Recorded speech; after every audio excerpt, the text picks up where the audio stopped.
এই আমার শাহের চরের বাবাজিরা গো, ওই মরণ কথাটা বড় কঠিন, মরণ বড় কঠিন। আমার নবী আপনার নবী বলেছেন, আরে রুহু নেওয়ার সময় কষ্ট হবে, এই রুহুটা নেওয়ার আগে আরেকটা কষ্ট আছে, এই কষ্টের নাম হলো সাকরাতুল মাউত। এই সাকরাতুল মাউত এমন কঠিন জিনিসের নাম, যখন আপনার মরণ ঘন্টা বেজে যাবে, আপনার শাহের সরে ঘরের মধ্যে আজরাইল চলে আসবে। আজরাইলে আইসা আপনার এমন ধাউ মারবে, ধাউটা মারার পরে আপনার ভিতরে একটা তাইস শুরু হয়ে যাবে, একটা পিপাসা শুরু হয়ে যাবে।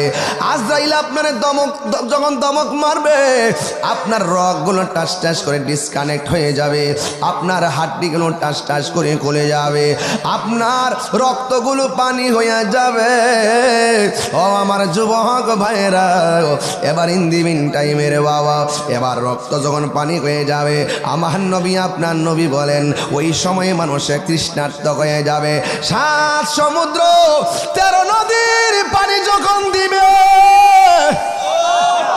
এরপরে তার পানি তৃষ্ণা মিটবে না গো। যুবকের দল, এখন গায়ে জোর আছে, এখন ক্ষমতা আছে, এখন টাকা আছে, বাহাদুরি করেন। আজরাইলের সামনে কোনো বাহাদুরি চলবে না, কথা বলেন ঠিক কিনা? মদিনার পাগল 24, সুন্নিয়তের অহংকার। মরণের চিঠি যখন আসবে আমার, কালিমার তালকিন দিও বারে বার। মরণের চিঠি যখন আসবে আমার, কালিমার তালকিন দিও বারে বার। প্রাণে ভরে দেখব চেহারা তোমার, প্রাণে ভরে দেখব চেহারা তোমার। ডেকে নাও রোজা তোমার, রাসূলুল্লাহ প্রিয় ভাই হবে আমার, রাসূলুল্লাহ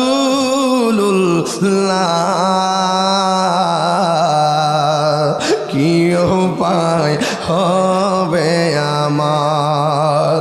তোমার দেশে যায় কত আসে কান, এই অধম পড়ে আছি বাংলায় তান। তোমার দেশে যায় কত আসে কান, এই অধম পড়ে আছি বাংলায় তান। যেতে পারলাম না আমি দেশেতে তোমার, যেতে পারলাম না আমি দেশেতে তোমার। ডেকে নাও রোজা তোমার, রাসূলুল্লাহ কি উপায় হবে আমার, রাসূলুল্লাহ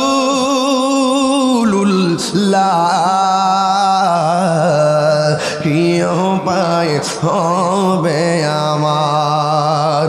ওই মদিনার পথের ধুলি, এই মদিনা যেতে চাননি আপনারা?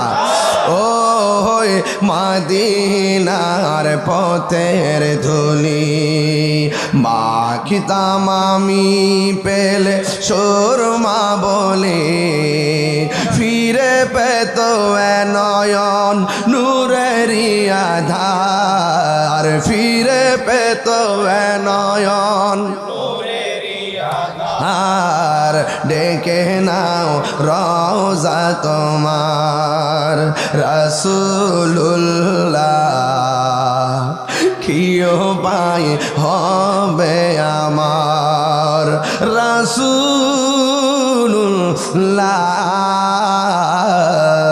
কি উপায় হবে আমার।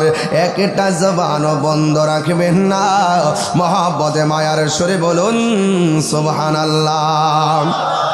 এ আমার যুবক ও শায়ের চরের বাবা, আমি বলছিলাম কবর বড় সাংঘাতিক। কবরে যাওয়ার আগে মরণের যন্ত্রণা আছে না নাই? এই মরণটা যার ভালো হবে কবর তার ভালো হয়ে যাবে। এই কবর যারা ভালো হয়ে যাবে মিজানের পাল্লা ভালো হয়ে যাবে। মিজানের পাল্লা যারা ভালো হয়ে যাবে পুলসিরাত ভালো হয়ে যাবে।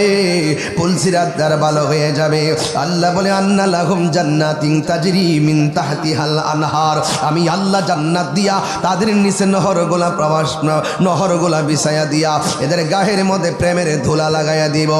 এ আমার যুবক, ও শাহের চরে বাবা, কি দিয়া ওয়াজ বুঝাইতাম, কি দিয়া বললে ওয়াজটা বাড়িতে নিয়ে যাবেন? হেলাই হেলাই শুধুমাত্র হুজুর আইনাইনে ওয়াজ করলে লাভ হবে না। হুজুর আসবে বছরে একবার, ইবাদত হবে প্রতিদিন। আরো বড় করে বলুন কি? ইন্নামাল মুমিনুনা আল্লাযীনা আমানু বিল্লাহি ওয়া রাসূলিহি, আল্লাহকে প্রতিদিন ভালোবাসতে হবে, রাসূলকে প্রতিদিন ভালোবাসতে হবে।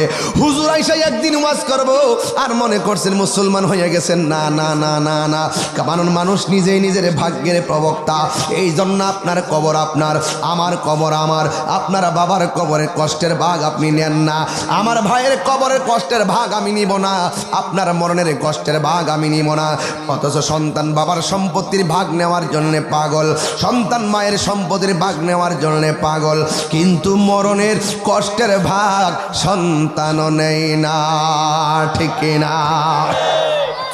এই জন্য আল্লাহ রাব্বুল আলামিন কুরআনুল কারীমের মধ্যে সুন্দর করে বলে দিয়েছেন, কাইফা তাকফুরুনা বিল্লাহি ওয়া কুনতুম আমওয়াতান ফাআহইয়াকুম সুম্মা ইউমীতুকুম সুম্মা ইউহয়ীকুম সুম্মা ইলাইহি তুরজাউন।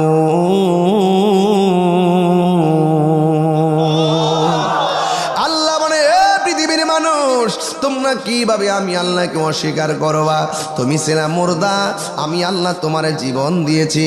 জীবন দেওয়ার পরে তুমি অনেক টাকার মালিক, জীবন দেওয়ার পরে অনেক পোস্টের মালিক হয়ে গেল। সব মালিকানা আমি আল্লাহ বন্ধ করে দিব একটা থাবা দিয়ে। চলুন, জীবন পাওয়ার পরে আমি তাহিরি বক্তা, জীবন পাওয়ার পরে আরেকজনে পিসাব, জীবন পাওয়ার পরে কেউ ওসি, জীবন পাওয়ার পরে কেউ ডিসি, জীবন পাওয়ার পরে কেউ চেয়ারম্যান, জীবন পাওয়ার মধ্যে তপন ভাইয়ের মতো চেয়ারম্যান, জীবন পাওয়ার পরে এমপি, জীবন পাওয়ার পরে মন্ত্রী, জীবন পাওয়ার পরে টিনের ঘরের মালিক, জীবন পাওয়ার পরে বিল্ডিং ঘরের মালিক, জীবন পাওয়ার পরে মাটির ঘরের মালিক। আল্লাহ বলে সব মালিকানা একটা থাবা দিয়া বন্ধ করে দিমু। কয় কি? কয় সুম্মা ইউমীতুকুম, অতঃপর আমি আল্লাহ তোরে মৃত্যু দিমু। মৃত্যু দিলে সব মালিকানা শেষ। মসজিদের মধ্যে এলান হয়ে যাবে একটি সুখ সংবাদ, শাহের সুরে এমুক মিয়ার ছেলে এমুকে মারা গেছে, সাথে সাথে ব্যাংকের টাকার হিসাব বন্ধ, সাথে সাথে সব টাকার ভাগ নিবে সন্তানেরা। তুমি 1 টাকা তোলার মতো ক্ষমতা নাই, তুমি এক জায়গায় যাওয়ার মতো ক্ষমতা নাই। তুমি যাইবা মসজিদে, এই পাগুলা যে তোরে দিছিল সুস্থ থাকা অবস্থায় তুই মসজিদে গেলি না। এই সময়টা একদিন এমন একটা সময় আসবে রে বাবা, মরণের গাটের মধ্যে শুয়ে গেলে এই হাজার চেষ্টা কইরাও একটা কদম দেওয়ার মতো জমিন পাইবা না। মরণের গাটে হইরা গেলে এই জবান দিয়ে আল্লাহর নামটা ডাক দিবা, একটা ডাক দেওয়ার সময় পাইবা না। মরণের ডাকটা মাইরা দিলে এই কানটা দিয়া আল্লাহর ডাক শুনবা, একটা সেকেন্ডের সময় হবে না। এই জন্য সময় গেলে সাধন হবে না রে। এই জন্য বলছি এখন যৌবনকালের নামাজটা বড় কঠিন রে বাবা। এই যৌবনকালের নামাজটা যদি পড়েন, এই নামাজের দ্বারা দেখবেন বুড়াকালে নামাজ না পড়তে পারলেও যৌবনকালের নামাজগুলো বুড়াকালের কাফারা হয়ে যাবে। এ বন্ধুরে, আল্লাহ রাব্বুল আলামিন হাবিব বলেছেন হাসরের ময়দানে সাত প্রকারের মানুষরে আমার আল্লাহ আরশে আজিমের নিচে ছায়া দিবে। এর মধ্যে এক প্রকার হলো যৌবনে যার ইবাদত বেশি। জোরে জোরে কি আল্লাহু আকবার বলা যাবে না? আর চিৎকার মেরে কন্যা আল্লাহু আকবার। এই জন্য যুবক আমার খুশি খুশি করার জন্য বলছি না, আপনার আমার হেদায়েতের জন্য আজকে ওয়াজ কইরা দিয়া যায়। এই জন্য আমার আল্লাহ বলেন সুম্মা ইউমিতুকুম, অতঃপর আমি আল্লাহ তোরে মরণ দিমু, মরণ দেওয়ার পরে মালিকানা শেষ। এরপরে বন্ধুরে আপনার লাশটাকে দেখার জন্য যাকে যাকে মানুষ শাহের সরে আসবে, কিন্তু দেখবেন মানুষের ব্যস্ততা তখন বেড়ে যাবে। কোনো রকম ভাবে দুষ্ফুরাই লাগে দেখতে যাইব, মুখের মধ্যে কাপড়টা দিয়ে দেখতে যায়, আবার বিলে চলে যায়, আপনার বাড়ির পাশে চেয়ারে বৈশাও অপেক্ষা করে না। এটাই হলো বাস্তব। এই পৃথিবীর কেউ কাহারও নয়, এই পৃথিবী কেবলমাত্র আপনি। আপনার কবরে কেউ শান্তি দিবে না রে। ও বন্ধু, আপনি যখন মারা গেছেন নারায়ণপুর বাজার দিকে যাইয়া লাল কাপড় আনবেন না সাদা কাপড়। আর বড় করে বলেন কি কাপড়? এই কথাগুলো আমি সব মাহফিলে বলি, কেন জানেননি? আজকে কবর আযাবের ভয় উঠে গেছে, এই জন্য 10 টাকার জন্য মানুষ খুন করে ফেলায়। কবরের আযাবের জবাবদিহিতার কথা ভুলে গেছে, এই জন্য সন্তান মার বুকে লাথি মারে। এই আজকে কবরের আযাবের জবাবদিহিতার কথা ভুলে গেছে, এই জন্য বড় ছোটকে স্নেহ করে না, ছোট বড়কে সম্মান করে না। দেখবেন ব্যবসা বাণিজ্যে শুধুমাত্র জুলুম আর জুলুম, রাষ্ট্রেও দেখবেন জুলুম আর জুলুম, দুর্নীতি আর দুর্নীতি। কথা কন ঠিক কিনা? সব বাটপাড়ির হিসাব দিদি নিবেন। আপনারা জবান খুলে বলেন তিনি কেন? ইন্নাহু হুয়া ইউবদিউ ওয়া ইউঈদ। আপনারা জবান খুলে বলেন আপনার আমার শুরুর মালিককে, আপনার আমার শুরুর মালিককে, আপনার আমার দুঃখের মালিককে। জন্মের দান করছেন আমার আল্লাহ, মরণও দিবেন আমার আল্লাহ। এই জন্য যুবকের দল পায়ের মধ্যে হাত দিয়া বইলা যায়, আপনি মারা গেলে কোন বাজার থেকে কাফন আনবে? জোরে গন্না কোন বাজার? বড় বাজারটাই তো টার্গেট করে। ওই কাপড় আনবেন বাজান সাদা। এখন দেখেন আমার মাথার মধ্যে পাগড়িটা রংটা কি, এই জন্য কবরে যাইবেন ড্রেসটা কি? ও বন্ধুরে, ও বন্ধুরে, ও বন্ধু, আপনার ড্রেসটা হবে সাদারি। এত কাপড় আছে দুনিয়ার জমিনে, লাল কাপড়, নীল কাপড়, হলুদ কাপড়, কোন কাপড় দিয়ে আপনারে কাফন দেয় না। সাদা কাফন দিয়া কেন আপনারে শেষ বিদায়টা দেয়?